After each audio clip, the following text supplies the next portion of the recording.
Okay, I'm going to return to this study part of this double 2-for-1 project. And what I'm going to do first, as you may remember that I adjusted these using different paints than the dioxazine purple because I was liking that more. And these are at a point where I can fill in this third shape to be that's the technical term for it.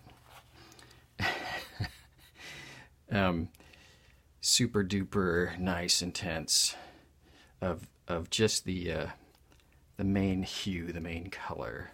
So I'm gonna and kidding aside, try not to have it too dark because I still want room to go to build to a darker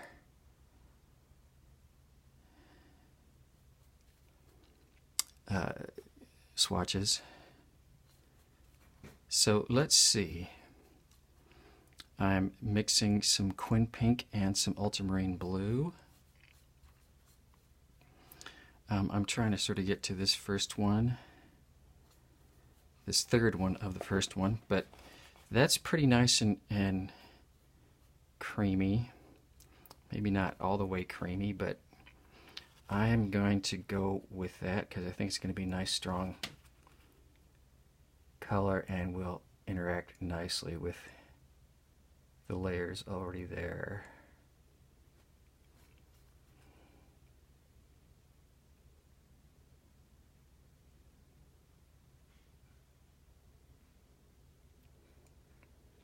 And once again, I'm not painting this mix into 4 and 5 because I'm going to use some even darker pigments on those for the third layer and subsequent layers.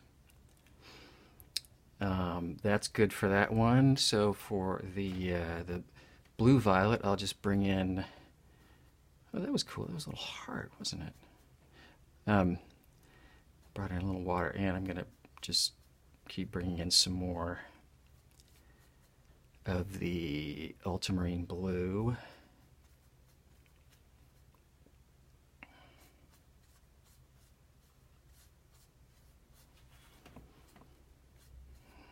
Get it to where it seems like, is it purple or is it blue purple? Is it blue? And nice strong concentration.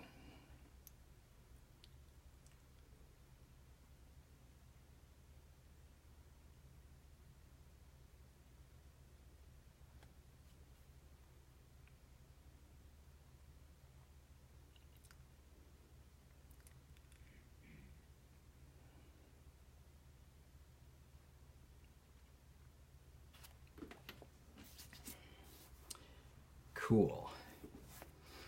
As in neato. I suppose since I'm there, these I haven't addressed, but since I'm here, and since I have this mix already, what I'm going to do is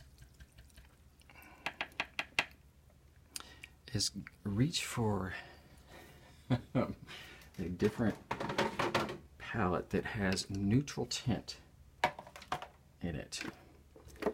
And neutral tint is the dark that I use in several situations, especially if it's a cooler color and there's blue involved. I used to use indigo a lot, but I have found that layers and layers of indigo have a way of dulling out more than this neutral tint, and it's a neutral tint specifically by M. Graham, because I've used others that I'm not crazy about. So it's the M. Graham one in particular, and they usually have different mixes. So my neutral tint is right here. So trust me that that's neutral tint. That's going to be off camera. It's exciting video, I know. Ooh, I've got fun things going on. Let's see if I can manage this though. So I'm going to bring a little bit of neutral tint into this. This was my blue-violet. That was a little too neutralized, a little too just straight to black. So I want it definitely dark, but I still want to have some of that, to know that it's in that blue-violet family. So I'm bringing back some more of the violet color, which is a mix of several things. Well, not several, two things. So this is, this is mixing, like I say, sort of four colors really, because we're trying to figure out how much water to have in there to help it be transparent, how much neutral tint to just make it dark in not a warmed up or reddish way, and still have it read as blue-violet, but darker than that. And I'm not sure I'm accomplishing that with what I have mixed.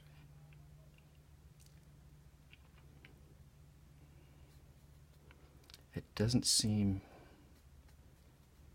purpley enough or dark enough.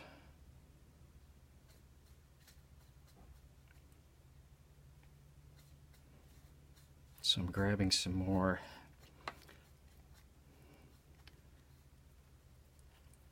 of the purple mix colors, trying to paint and think and talk.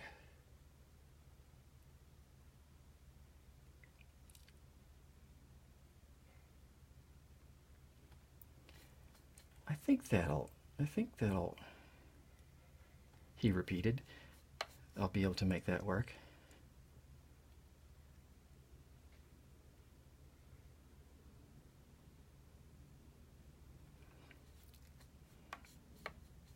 It may be hard to imagine that this fifth one is going to be able to get any darker.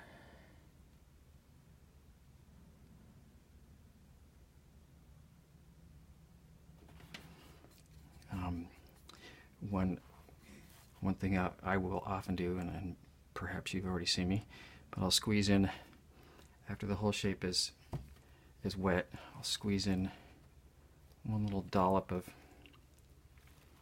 final pigment, sometimes more than one dollop.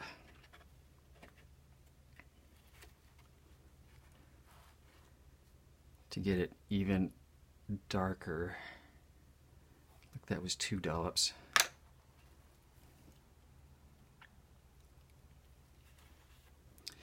I'm going to say that's good for that for now.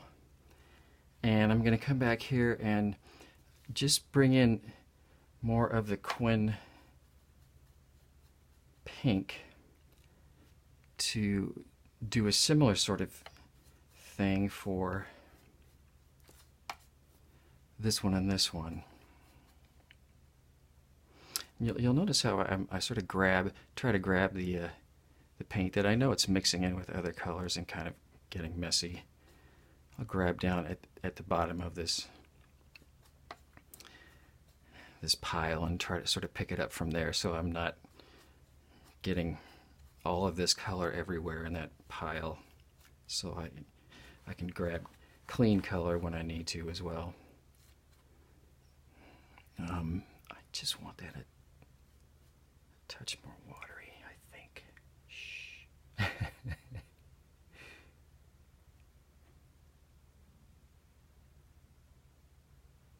So this is getting darker and also getting less of a pure color just because it's black, getting closer to black.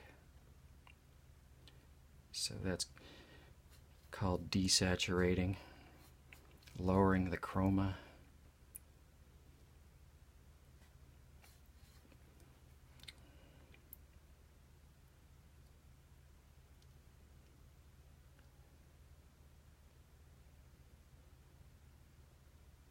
I see that this color is sort of pooling in a way that may or may not be what I'm after. So again, it might be, here, I'm going to squeeze in. It might be argument to try to let one shape dry before you're doing another one.